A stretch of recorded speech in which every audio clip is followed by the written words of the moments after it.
Brett Kavanaugh and his wife Ashley spoke to Fox News tonight in an interview with Martha MacCallum, but Brett Kavanaugh did not let his wife answer the single most important question that was addressed directly to his wife, as we'll show you in just a moment.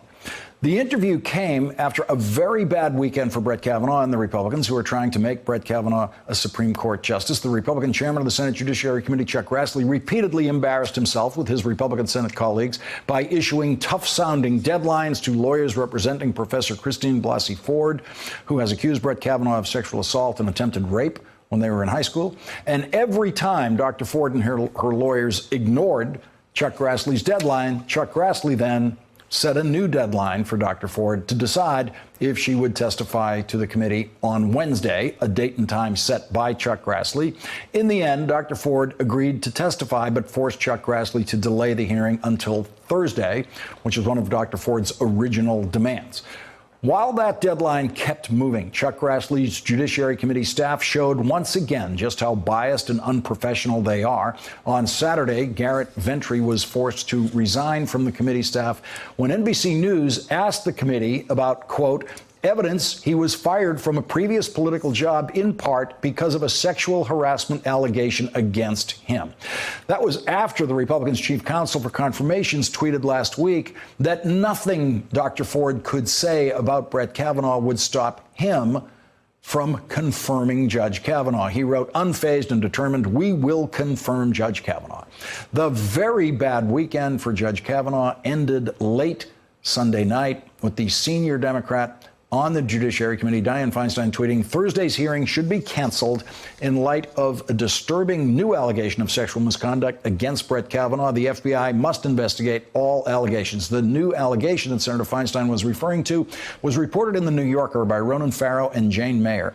Deborah Ramirez told them that when she and Brett Kavanaugh were freshmen at Yale, she remembers that Kavanaugh exposed himself at a drunken dormitory party and thrust himself close to her face so that when she pushed him away, she had to touch him in a way that horrified her.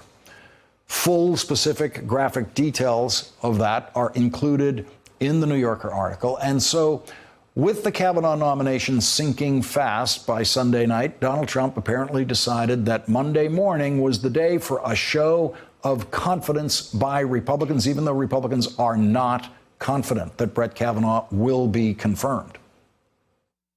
There's a chance that this could be one of the single most unfair, unjust things to happen to a candidate for anything.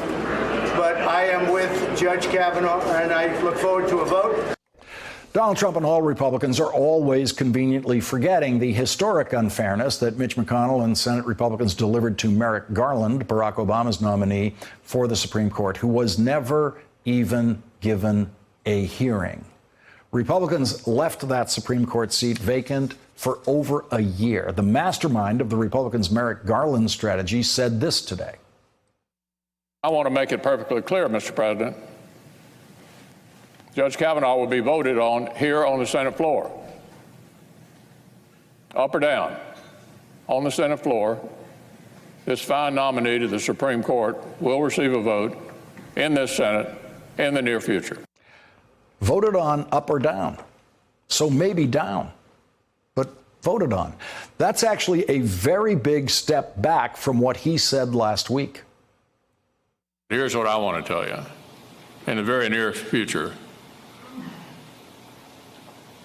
Judge Kavanaugh will be on the United States Supreme Court.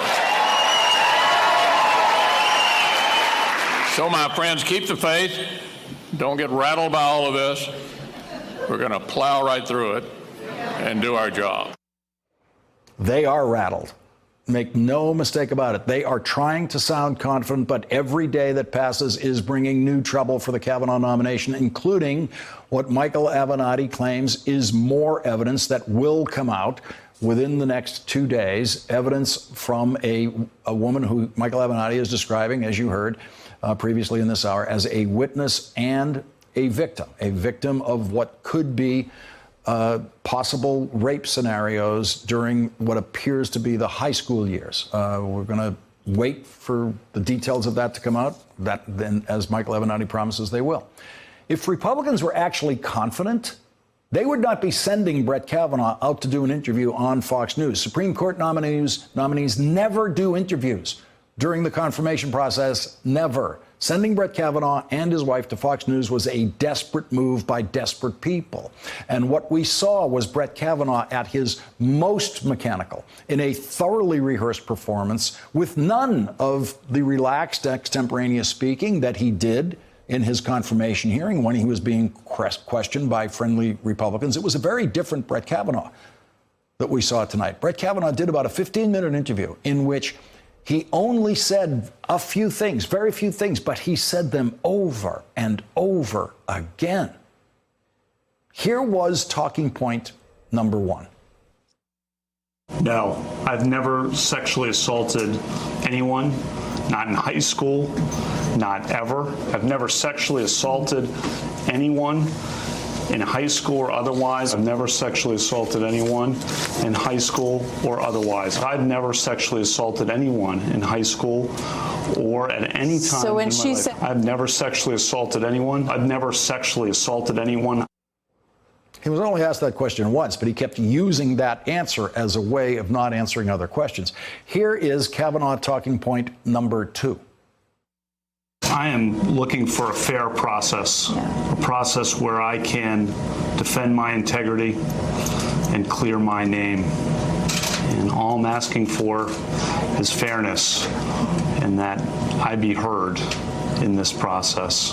All I'm asking for is a fair process. Again, just asking for a fair process. Again, I'm just asking for a fair process. I want a fair process where I can defend my integrity. I want a fair process. I just want a fair process. I just want a fair process. I just want an opportunity, a fair process. We're looking for a fair process. He was never actually asked if he wanted a fair process. That was just the language that he kept pumping in instead of answering some of the questions. And when Martha MacCallum asked Brett Kavanaugh why the fair process didn't include an FBI investigation, he simply refused to answer the question and replayed his talking points.